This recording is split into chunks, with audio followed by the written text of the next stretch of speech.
Greetings everyone. I am Dr. Lokita Moka and welcome to my YouTube channel. If you're new to this channel, please don't forget to hit that subscribe button. You don't want to miss what's coming next. And to my returning fam, welcome back. Thanks for all the love. Thanks for the support. This channel is growing and it's all because of you. So in this particular video, I just want us to dive into something which is very important, something super important, the basics of research. So for those who don't know me yet, I'm an institutional researcher based in South Africa. It's a fascinating field, trust me. And one day I am going to share more about what institutional research is and how you can actually explore it as a career. So please stay tuned for that. But for now, I just want us to focus on you, basically. Whether you are starting your research career or your research journey at honors level, or you are deep into PhD grind, the PhD grind. So this one is just for you, or maybe you are enrolled for your master's. So this one is particularly just for everyone who is into research. So let's get to it, right? What is research really like?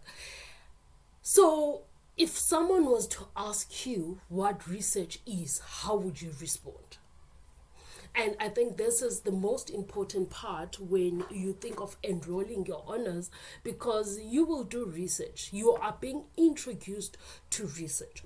So at its simplest, basically research is just about asking questions and therefore answering or getting or finding the answers. So it's about curiosity, it's about finding out, it's about figuring how things work and why something happens, and then taking it a step further to actually contribute to your field.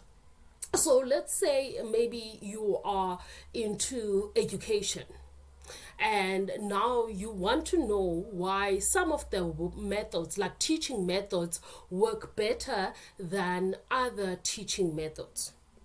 So now through research, you can actually dig into that, you can collect evidence, and you can analyze that evidence, and hopefully it will make a difference.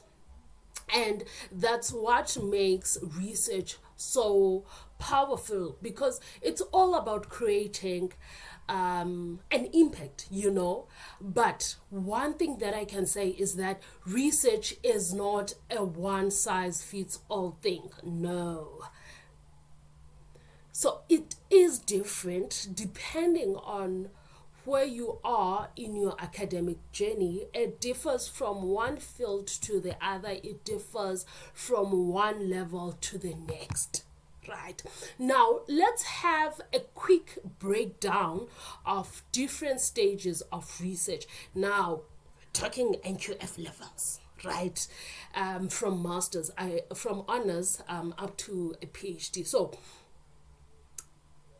if we're looking at the honors research, right? Now, let's say you are thinking of registering your honors. You just done, or you just received your results for your undergrad, and now you are thinking, okay, now I'm going to enroll for my honors, right? So with the honors research, I want you to think of this as your introduction to research. Right, you are learning how to do it, you are figuring out the methods, and maybe you will collect or you will do like a small project, right? So this is your practice round, right? Maybe you might, let's say if you are in education, I think for this particular video I'm gonna use education, the field of education, right? So let's say you are in the field of education. Maybe you might want to look at how students use particular or certain study apps and whether it helps them to manage their time better, right?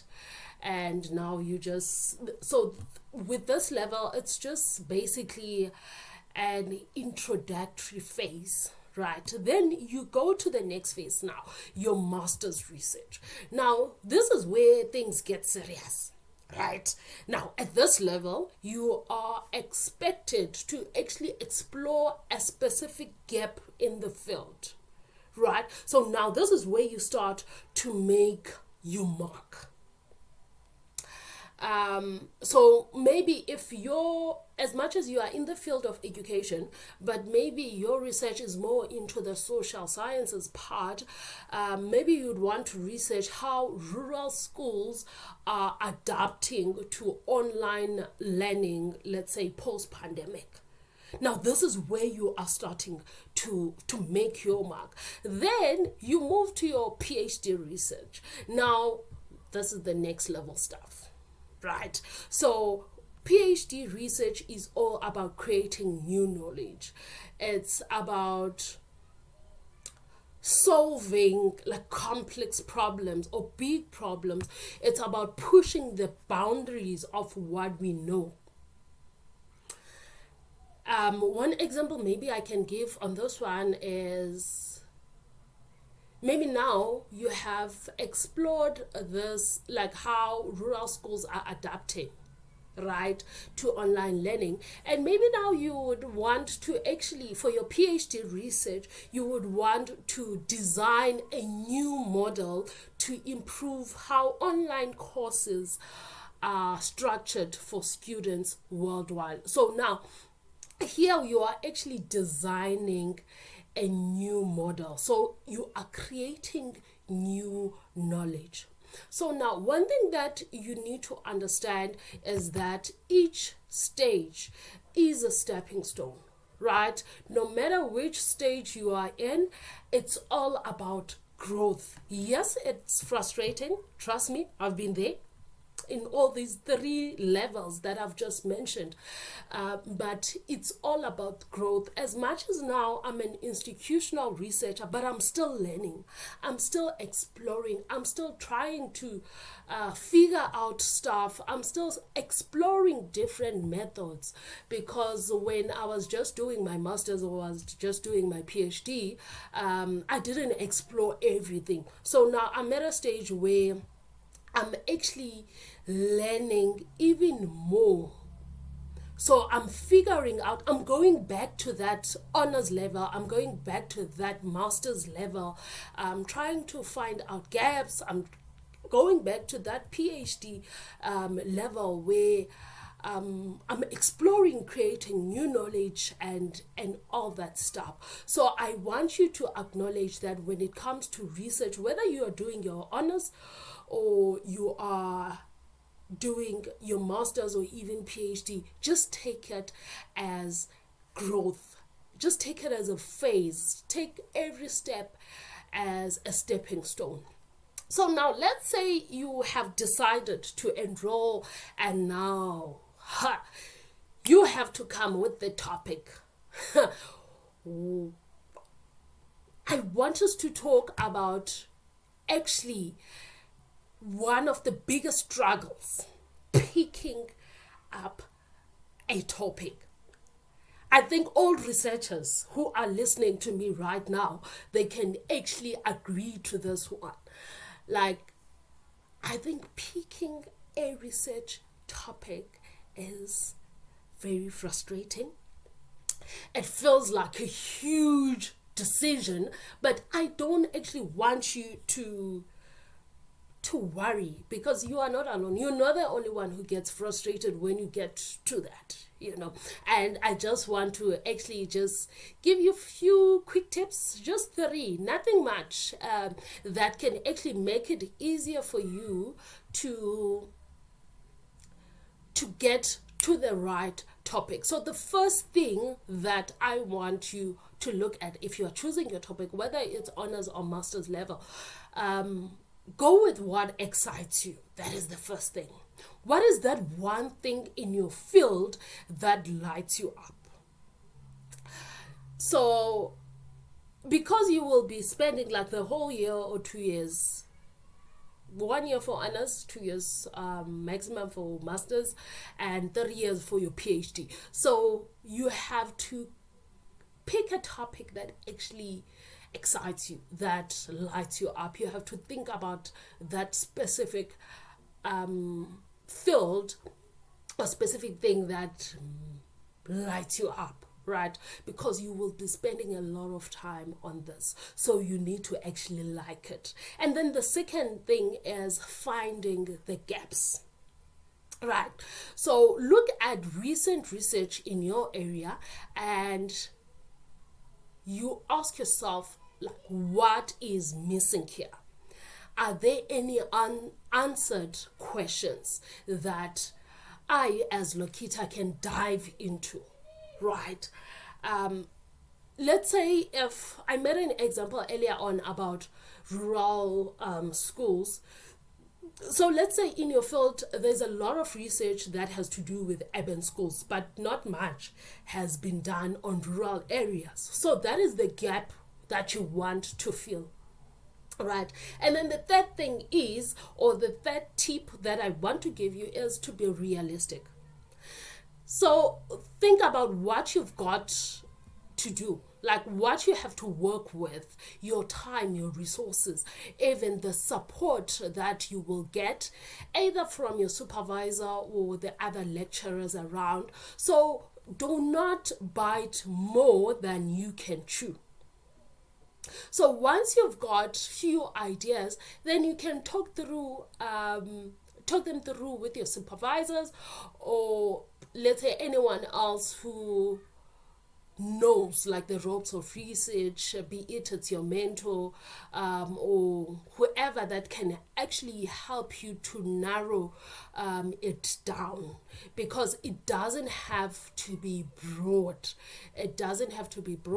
So now, once you've got your topic, what's next? So one of the things when I'm finding a gap, right, or when I'm preparing for the what next, which is now it's time for literature review, obviously.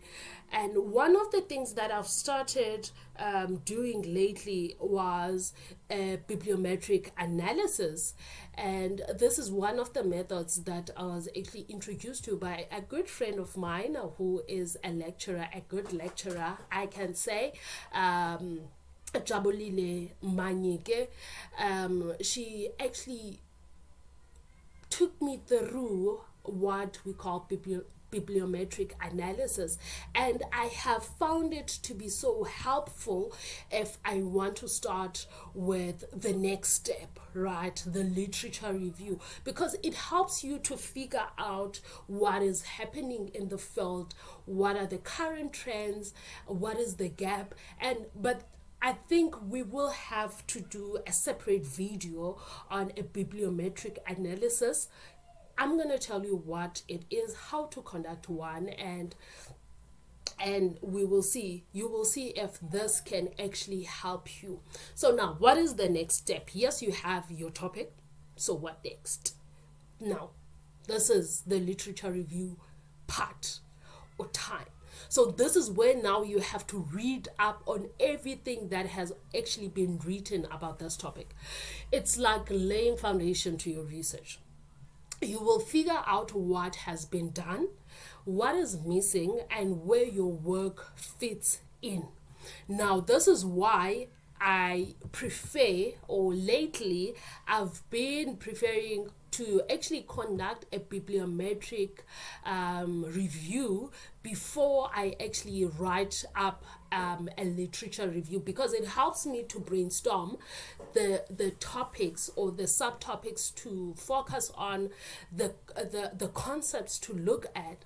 So I think for now, if you have those two when you are just starting up, thinking about, okay, what is it that I want to do? How am I going to do it? And all of that. And how do I move?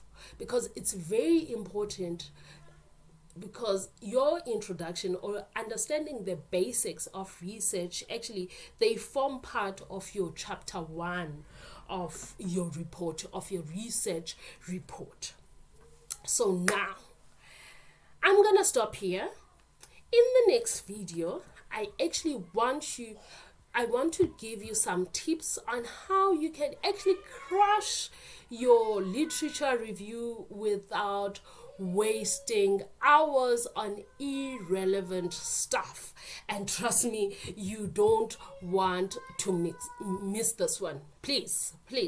And also, guys, one thing that I want to give you before I end this video is, if you are feeling stuck, let's say you have started with your research, please do not panic. Research is a process, so it's totally okay to take things step by step, even if it feels slow.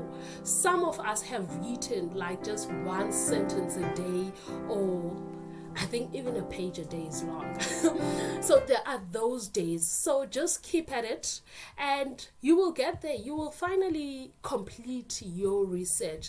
And that's it for this particular video. I hope it did help some of you understand the basics of research a little bit better, and especially those who haven't started. I hope you actually find it helpful and it motivates you to finally register for those honors, to register for that master's. And please, if you find this helpful, please give it a thumbs up. Please share it with your friends who are on their research journey. Please drop your questions or topic suggestions in the comment. I'd actually love to hear from you. And if you haven't already subscribed in the channel already, please hit that subscribe button.